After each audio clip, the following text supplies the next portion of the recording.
Hello student, मैं आप सभी लोगों का अपने यूट्यूब चैनल पर स्वागत करता हूं। देखिए, आज मैं बीएससी सिक्स सेमेस्टर का जो अगले मंथ एग्ज़ाम होने वाला है, तो उसमें पेपर सेकंड आपका दो पार्ट में ब्रेक होगा। एक पार्ट उसमें ऑपरेशंस रिसर्च होगा और सेकंड पार्ट आपका एक न्यूमेरिकल एनालिसिस होगा। तो मैं आपको वो चीज़ें बताने वाला हूँ जो आपके एग्ज़ाम में उम्मीद है कि पूछी जा सकती है। अच्छा, इससे पहले मैंने एक वीडियो आपको अपलोड किया था, आप चेक कर लीजिएगा। वह मैंने अपलोड किया था पेपर फर्स्ट के लिए। कुछ ये था कि जो पेपर फर्स्ट आपका था उसमें आप देखेंगे मैट्रिक स्पेस वाला पोर्शन तो सही था, लेकिन जो आपका कॉम्प्लेक्स एनालिसिस है उसमें बहुत सी चीज़ें जो आपके सिलेबस में नहीं है वहाँ से पूछा गया था। तो चीज़ें मैंने बताया था कि वो तो डिपेंड करता है कि जो टीचर्स हैं, जो बना रहा है, वह सिलेबस को ध्यान में रख के बना रहा है कि कैसे कर रहा है। आपको आइडिया होगा कि कॉम्प्लेक्स एनालिसिस में बाइलिनियर ट्रांसफॉर्मेशन नहीं है आपके सिलेबस में, लेकिन सवाल एक सेक्शन बी में वहाँ से पूछा गया था। तो आउट ऑफ सिलेबस चीज़ें पूछी गई थी, और ऐसे जो कैलकुलस ऑफ रेसिड्यू है ये आपके सिलेबस की चीज़ है, तो यहाँ से सवाल नहीं पूछा गया था। सेम ऐसे जो मैट्रिक स्पेस है इसमें 4 यूनिट है और पूरे सवाल आपके फर्स्ट और सेकेंड यूनिट से थे। थर्ड और फोर्थ को टच नहीं किया गया था, तो हम लोग इसको बैलेंस पेपर नहीं कर सकते हैं। लेकिन फिर भी ओवरऑल जितनी चीज़ें मैंने बताया था उसमें से बहुत सी चीज़ें आपकी मिल गई थी। तो ये वीडियो बनाने का मकसद यही है कि जो आप एग्ज़ाम में जब तैयारी करने जाएं, तो जो चीज़ें मैं यहाँ पे बता रहा हूँ आप उसको पढ़ के जाइएगा। 100% गारंटी नहीं है कि यही चीज़ें मिलेंगी, लेकिन उम्मीद है कि मैक्सिमम ये चीज़ें आपको मिल जाएंगी। तो अब मैं आता हूँ, और ये जो पोर्शन आपका है ऑपरेशन रिसर्च, इसमें आपको क्या क्या पढ़कर जाना चाहिए यूनिट वाइज मैं आपको बता दे रहा हूँ। देखिए, अगर हम लोग यूनिट वाइज बात करें, देखिए पहले मैं पार्ट बी के बारे में बता रहा हूँ। जो पेपर सेकेंड है उसका पार्ट बी ऑपरेशन रिसर्च, इसके बारे में बता रहा हूँ। पार्ट ए पर हम लोग बाद में आएंगे। और वैसे ओआर का जो सिलेबस है वह बहुत ही लिमिटेड है आपके एग्ज़ाम के लिए। चीज़ें फिक्स है कि क्या क्या एग्ज़ाम में आ सकती है। जैसे ये स्टार्ट होता है यूनिट 5, आप पूरे सिलेबस के साथ मिलाकर इसको चेक करिएगा। देखिए, यूनिट 5 में आप पहला, इसमें हम लोग एलपीपी जो होता है लीनियर प्रोग्रामिंग प्रॉब्लम, इसका इंट्रोडक्शन होता है। तो आप क्या करिएगा, एलपीपी की डेफिनेशन देख लीजिएगा सेक्शन ए के लिए। फिर किसी भी एलपीपी को सॉल्व करने के लिए ग्राफिकल मेथड, अब यहीं से समझिएगा, लीनियर प्रोग्रामिंग प्रॉब्लम को सॉल्व करने का बाय ग्राफ हम लोग जो सॉल्व करते हैं। अब मुझे ये लगता है कि एक सवाल यहाँ से बनना चाहिए सेक्शन बी में। देखिए, आज से पहले जो आपका वो था सेमेस्टर वाइज जब नहीं था चीज़ें, क्योंकि सेमेस्टर में पहली बार ही एग्ज़ाम हो रहा है, उसके पहले क्या होता था कि एक पेपर में केवल ओआर आपका कंप्लीट आता था। तो वहाँ फिक्स होता था कि जब सेक्शन बी स्टार्ट होगा तो पहला सवाल यही होता था, ग्राफिकल मेथड। तो उसी के अकॉर्डिंग मैं आपको बता रहा हूँ कि एक सवाल आपका ग्राफिकल मेथड से होना चाहिए सेक्शन बी में। उसके बाद आप चेक करिएगा स्लैक एंड सरप्लस वेरिएबल, आपका यूनिट 5 में ये है। तो आप क्या करेगा कि स्लैक और सरप्लस वेरिएबल की डेफिनेशन और इसका एग्जाम्पल देख लीजिएगा कि स्लैक और सरप्लस वेरिएबल होता क्या है, इसकी डेफिनेशन देखिएगा और इसका एग्जाम्पल देख लीजिएगा। एग्जाम में अगर डेफिनेशन आती है तो भी आप अपनी तरफ से एग्जाम्पल भी लिख कर आइएगा। तो ये हो गया। और एक दो डेफिनेशन है, देखिए इसमें बेसिक फिजिबल सॉल्यूशन, आप इसकी डेफिनेशन बुक से देख के पढ़ लीजिएगा। देखिए, सिलेबस जो बनाए गए हैं वो थोड़ा सा अलग बनाए गए हैं। पहले बेसिक सॉल्यूशन क्या होता है ये जानना चाहिए, फिर जानना चाहिए कि बेसिक फिजिबल सॉल्यूशन क्या होता है। तो बेसिक सॉल्यूशन आपका अगले यूनिट में लिखा गया है, और उसके पहले आ चुका है बेसिक फिजिबल सॉल्यूशन। तो कोई नहीं, आगे पीछे जो चीज़ें मिलेंगी आप ढूंढिएगा, बेसिक फिजिबल सॉल्यूशन क्या होता है उसकी डेफिनेशन आप देख लीजिएगा। तो ये आपकी एक यूनिट कवर हो चुकी है। अब यूनिट 6 पे आते हैं। देखिए, यूनिट 6 में आपका कॉन्वेक्स सेट होगा। तो आप कॉन्वेक्स सेट की डेफिनेशन देख लीजिएगा। हालांकि कॉन्वेक्स सेट पे थियरम्स भी हैं, थियरम्स 4 से 5 हैं, मिल जाएंगे इसमें। लेकिन इसमें ये है, अगर आपके पास टाइम होगा तो कॉन्वेक्स सेट पर आप थियरम देख लीजिएगा। जब आपका ओल्ड तरीके से एग्जाम हो रहा था तो वहाँ पे अक्सर थियरम पूछे जाते थे, क्योंकि वहाँ चॉइस ज़्यादा थी। अब क्या है कि एक ही पेपर में ओआर के भी सवाल रखना है, न्यूमेरिकल के भी रखना है, तो चॉइस कम हो गई है, तो इसलिए कई बार चीज़ें स्किप हो जाती है। तो इसीलिए आप मिनिमम इतना देख कर जाइएगा, ये मिनिमम मैं बता रहा हूँ। आप देखिएगा कॉन्वेक्स सेट क्या है, उसकी डेफिनेशन क्या है सेक्शन ए के लिए। और अगर उसके बाद आपको जितनी चीज़ें मैं बता दूंगा उसके बाद अगर टाइम बचेगा तो आप इस पे थियरम्स 4 से 5 हैं, आप उन थियरम को देख लीजिएगा। तो ये हो गया। अच्छा, अब इसके बाद आता है आपका सिंप्लेक्स मेथड। सिंप्लेक्स मेथड से मुझे लगता है कि एक क्वेश्चन आपका बन सकता है, और वह सेक्शन बी में। ओनली आपका लिखा होगा कि एक लीनियर प्रोग्रामिंग प्रॉब्लम दे दिया जाएगा और कहा जाएगा कि आप उसको सिंप्लेक्स मेथड से सॉल्व करिए। वहाँ यूज होगा आपका आर्टिफिशियल वेरिएबल, अभी यूज नहीं होगा उसमें। तो आप इसको एक बार देख लीजिएगा। सिंप्लेक्स तो आपको देख के जाना ही है, क्योंकि कहीं ना कहीं एक सवाल तो सिंप्लेक्स मेथड से आपको मिल सकता है। इससे नहीं होगा तो इसके आगे होगा, लेकिन इसका यूज तो आगे करना ही रहेगा। तो इसको तो आपको पढ़कर जाना ही है, सिंप्लेक्स मेथड को। सिंप्लेक्स मेथड के बाद देखिए उसी यूनिट में आपका है टू फेज मेथड, और साथ में इसके है बिग एम मेथड। ऐसे लीनियर प्रोग्रामिंग प्रॉब्लम जिसमें साइन ऐसे आ जाए ग्रेटर देन और इक्वल टू की, उनको इन दो मेथड से सॉल्व किया जाता है। ये भी यूज कर सकते हैं, ये भी यूज कर सकते हैं। अच्छा, ये अगर आएंगे, ये मेथड एग्जाम में आ सकते हैं सेक्शन सी के पर्पज से। देखिए सेक्शन सी का मैंने अभी तक कोई सवाल नहीं बताया है, तो सेक्शन सी के लिए इनको तैयार करिएगा। ये सवाल आएंगे तो सेक्शन सी में आएंगे, क्योंकि थोड़ा सा ये लॉन्ग होते हैं। तो टू फेज मेथड और बिग एम मेथड, और जब हम लोग इसकी बात कर चुके हैं तो इसमें आप अगर आपने पढ़ा होगा तो आपको आइडिया होगा कि आर्टिफिशियल वेरिएबल यूज होता है। तो अगर आर्टिफिशियल वेरिएबल यूज होता है तो आप आर्टिफिशियल वेरिएबल की डेफिनेशन देख लीजिएगा सेक्शन ए के लिए। तो यहाँ तक हो गया। हम लोगों ने 2 यूनिट डिस्कस कर लिया है, 2 यूनिट और बची है, उसको भी देख लेते हैं।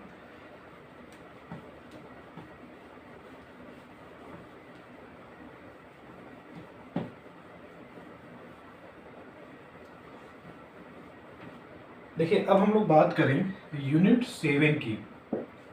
यूनिट 7 में क्या क्या आ सकता है।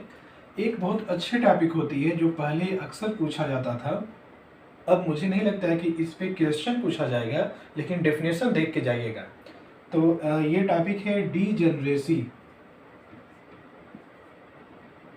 इसकी एट लिस्ट ऑफ डेफिनेशन देख लीजिएगा, देखिएगा कि डीजेनरेसी होता क्या है, थोड़ा सा उसको पढ़ के जाइएगा सेक्शन ए के लिए। डीजेनरेसी से पूरा क्वेश्चन सॉल्व करना आता है, लेकिन मुझे नहीं लगता है कि अब एग्जाम में वो आएगा, लेकिन सिलेबस में है तो आपको डेफिनेशन देख के जाना है। तो डीजेनरेसी की मीनिंग क्या होती है, डेफिनेशन उसको समझ के आप जाइएगा। डीजेनरेसी के बाद देखिए यहीं पे हम लोग बात करेंगे, यहाँ पे डुअल स्टार्ट होता है। अब ये टॉपिक आपके एग्जाम के पॉइंट ऑफ व्यू से इंपॉर्टेंट है। डुअल प्रॉब्लम, इसकी डेफिनेशन देख के जाइएगा सेक्शन ए के लिए। सेक्शन ए के लिए एक सवाल और कि अगर कोई प्रॉब्लम दे दी जाए, गिवन प्रॉब्लम, तो उसका डुअल प्रॉब्लम लिखना, सॉल्व नहीं करना, ओनली लिखना। अगर आपको एक एलपीपी दे दिया जाए तो उसका डुअल लिखना, लिख के दिखाइए। जो गिवन प्रॉब्लम होती है उसको प्राइमल बोलते हैं, और जो उसका मिरर इमेज आप लिखते हैं उसको डुअल प्रॉब्लम लिखते हैं। तो ओनली लिखना, ये सवाल आपका सेक्शन है, और इसको तो तैयार करके जाना है आपको, क्योंकि ये तो पूछना चाहिए जो मुझे लगता है। तो किसी भी गिवन प्रॉब्लम का डुअल प्रॉब्लम लिख के दिखा देना, ये सेक्शन ए के लिए। उसके बाद देखिए आपके बुक में थियरम्स तो कई हैं, लेकिन एक थियरम इसमें है जो मुझे लगता है सेक्शन सी के लिए आपको तैयार करना चाहिए। वह ये होता है कि डुअल का डुअल प्राइमल, यानी आपको कोई एक प्रॉब्लम दे दिया जाए, उस प्रॉब्लम का डुअल निकालिए, फिर डुअल निकालिए, तो आपको बैक वही प्रॉब्लम मिल जाएगी। ये थ्योरम बहुत आसान थ्योरम है और ये सेक्शन सी के लिए आप तैयार करके जाइएगा। तो ये हो गया। और इसमें एक क्वेश्चन और आप तैयार करिएगा कि किसी गिवन प्रॉब्लम को डुअल मेथड से सॉल्व करना, किसी गिवन प्रॉब्लम को डुअल मेथड से सॉल्व करना, क्योंकि हम लोग जानते हैं कि जब साइन ऐसे हो जाती है ग्रेटर देन और इक्वल टू की, तो उसमें या तो बिग एम यूज करेंगे या तो टू फेज यूज करेंगे, और दोनों लॉन्ग होता है। तो जब आप इसका डुअल प्रॉब्लम लिखते हैं तो वहाँ साइन ऐसे आ जाता है लेस और इक्वल टू की, तो वहाँ नॉर्मल आप जो सिंप्लेक्स मेथड है वो यूज कर लेते हैं, वो आसानी से सॉल्व हो जाता है। तो कोई भी प्रॉब्लम अगर दी जाती है तो उसका पहले डुअल प्रॉब्लम लिखते हैं, लिख के तब जाके हम लोग उसका सॉल्यूशन निकाल लेते हैं। तो आप एक सवाल देखिएगा यहाँ से, और ये भी अगर आएगा तो सेक्शन सी में आएगा। देखिए जो 3 चीज़ें मैंने बताया है, यहाँ से सवाल तो मिलना चाहिए। बाकी जो भी चीज़ें हैं कि जो पेपर बनाते हैं उनके ऊपर डिपेंड करता है, लेकिन यहाँ से सवाल होना चाहिए डुअल वाली टॉपिक से। तो ये हो गया। अब हम लोग आते हैं, लास्ट आपकी यूनिट है, बहुत ही सिंपल यूनिट है 8। आप सिलेबस चेक करेंगे, इसमें 2 ही चीज़ें हैं, ट्रांसपोर्टेशन प्रॉब्लम और असाइनमेंट प्रॉब्लम, दोनों को पढ़ के जाइए। सिलेबस में इतना है और ये दोनों इम्पोर्टेंट है। देखिए इसके पहले मैं आपको बता दूं कि जब ईयरली एग्ज़ाम हो रहा था, फिक्स था कि हर पेपर में एक एक सवाल यहाँ से आना है, लेकिन अब क्योंकि मैंने कहा है कि अब इसमें एक ही पेपर में ओआर भी होता है, उसमें न्यूमेरिकल भी होता है, चॉइस पहले के कंपेयर में कम हो गई है, तो इनमें से कम एक सवाल आपके एग्जाम में आना चाहिए, इन दोनों को मिलाकर, या तो ट्रांसपोर्टेशन पे दे दें या तो असाइनमेंट पे दे दें, तो ये आपके एग्जाम में पूछा जा सकता है। तो ये आपका ओआर का मैंने पूरा कंप्लीट आपको बता दिया है। अब हम लोग आते हैं न्यूमेरिकल एनालिसिस पे और उसको समझते हैं। तो अब हम लोग बात कर लेते हैं न्यूमेरिकल एनालिसिस, ये आपका पार्ट ए होगा। अच्छा, न्यूमेरिकल एनालिसिस की अगर हम लोग बात करें, सिलेबस इसका ओआर के कंपेयर में थोड़ा सा लॉन्ग होगा। जो चीज़ें इंपॉर्टेंट है यूनिट वाइज उसको हम लोग समझते हैं। देखिए अगर हम लोग फर्स्ट यूनिट की बात करें, यूनिट फर्स्ट की, तो यूनिट फर्स्ट में सॉल्यूशन ऑफ इक्वेशन, इक्वेशन का सॉल्यूशन, ये चीज़। अच्छा, कुछ चीज़ें एक्स्ट्रा होगी जो मैं साइड में आपको बता दूंगा। सॉल्यूशन ऑफ इक्वेशन में कई मेथड होते हैं। देखिए एक मेथड होगा, आप मिलाइएगा, आपके सिलेबस में होगा बाइसेक्शन मेथड,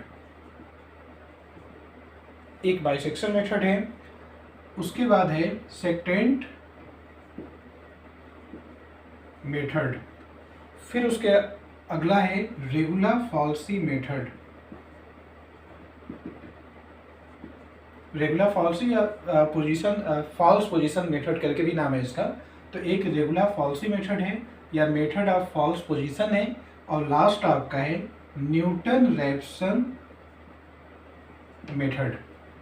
इन सब में सबसे ज़्यादा इम्पॉर्टेंट यही है, न्यूटन रैप्सन मेथड। आज तक जो पेपर बन कर आए थे, सवाल हमेशा यहाँ से पूछा जाता था, न्यूटन रैप्सन से, और अगर ये नहीं होता है तो फिर यहाँ से। तो मुझे लगता है कि सबसे ज़्यादा फोकस इस पर करना चाहिए, नंबरिंग में कर दे रहा हूँ, तब जाके आप सेकेंड पे आएगा। ये सब काफ़ी लॉन्ग होते हैं, एग्जाम में बहुत लॉन्ग क्वेश्चन आपको नहीं दिया जा सकता है, तो क्योंकि उसमें टाइम लगता है। इक्वेशन मेथड होता है, कितनी बार आप अप्रॉक्सीमेशन वहाँ पे करेंगे। ये दोनों मेथड आसान होते हैं, सबसे आसान ये होता है न्यूटन रैप्सन। तो आप न्यूटन रैप्सन मेथड से देख लीजिएगा, स्क्वायर रूट निकाला जाता है, स्क्वायर रूट निकालते हैं, इन्वर्स निकालते हैं, क्यूब रूट निकालते हैं, वैसे सवाल आप चेक कर लीजिएगा। तो आपको न्यूटन रैप्सन पढ़ के जाना है, और यहाँ से जो क्वेश्चन बनेगा वह सेक्शन बी के पर्पज से मैं बता रहा हूँ। अच्छा, इसके बाद आप ये कर लीजिएगा इंटरपोलेशन, इंटरपोलेशन की आप डेफिनेशन देख लीजिएगा। जितने भी ऑपरेटर्स इन्वॉल्व होते हैं, ये सेक्शन ए के लिए, जितने भी ऑपरेटर्स होते हैं, जैसे आप जानते हैं forward operator, backward operator, shift operator, divided difference operator, mean operator, ऐसे करके 5-6 आपको मिल जाएंगे। आप सबकी डेफिनेशन देखिएगा और उनमें कुछ रिलेशन होते हैं कि फॉरवर्ड ऑपरेटर को ई फॉर्मेट में कैसे लिखा जाता है, तो वह आप देख लीजिएगा। फिर एक सवाल ऐसा होता है कि x आपको दे दिया जाए और f ऑफ x दिया जाए। x की कुछ वैल्यू दे दी जाएगी, f ऑफ x दिया जाएगा उस पर, लेकिन कुछ जगह पे वो मिसिंग होगा।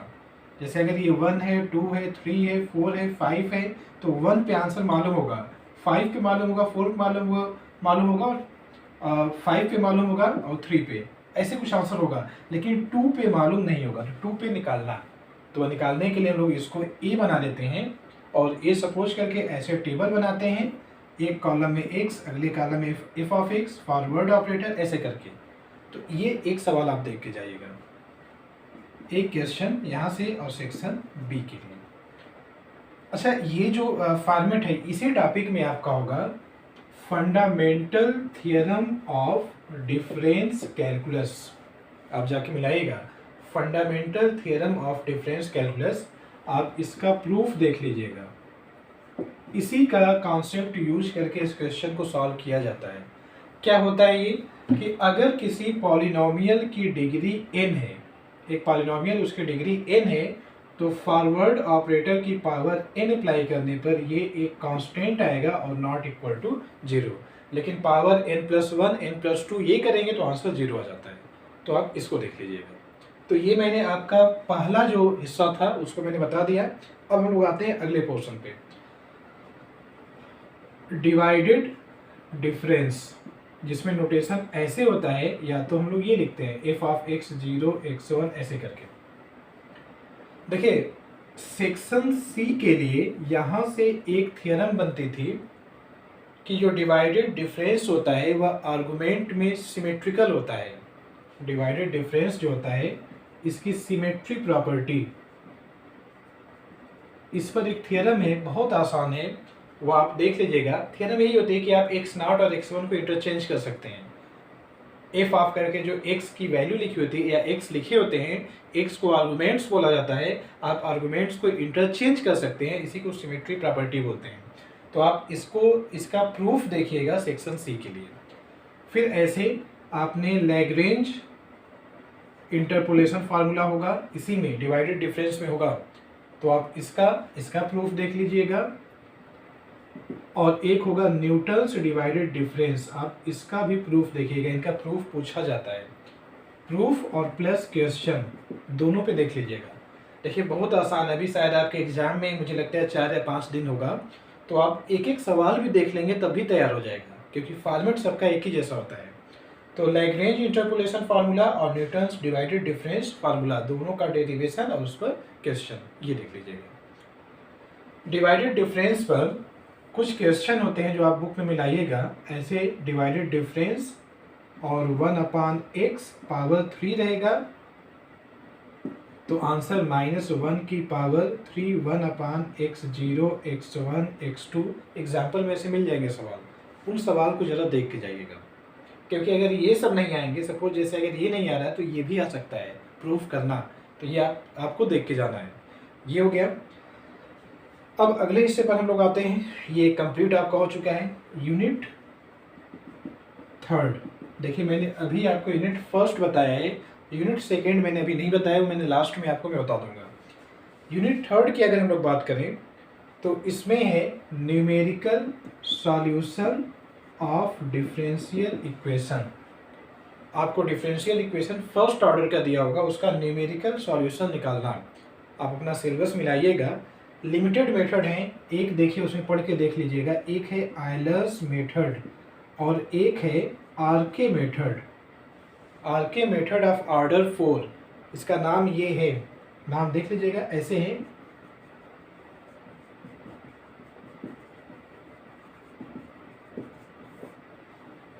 इसको हम लोग आरके मेथड बोलेंगे।